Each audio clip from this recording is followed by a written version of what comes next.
بسم الله الرحمن الرحيم.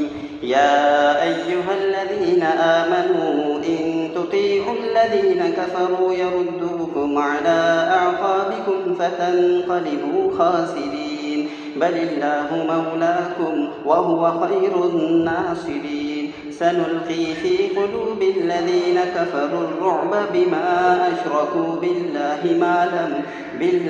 ما لم ينزل به سلطانا، ومأواهم النار وبئس مثوى الظالمين.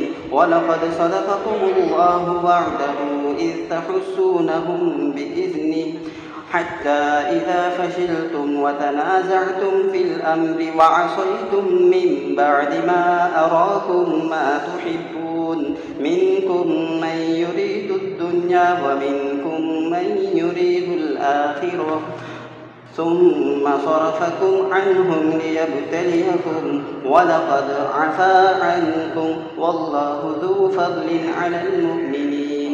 إذ تصعدون ولا تلوون على أحد والرسول يدعوكم في أخراكم فأثابكم غما بغم لكي لا تحزنوا على ما فاتكم ولا ما أصابكم، والله خبير بما تعملون. ثم أنزل عليكم من بعد الغم أمنة نعاسا يغشى طائفة منكم وطائفة قد أهمتهم أنفسهم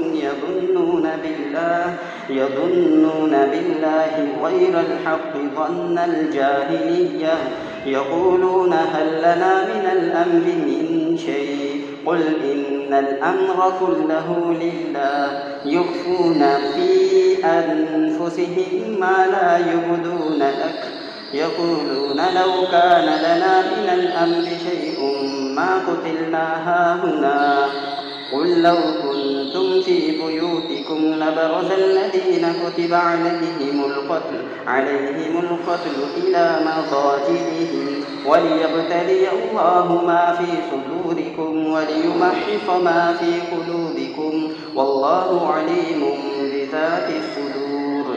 إن الذين تولوا منكم يوم التقى الجمعان إنما استزلهم الشيطان ببعض ما كسبوا، ولقد عفى الله عنهم إن الله غفور حليم. Surah Al Imran, nomor 16.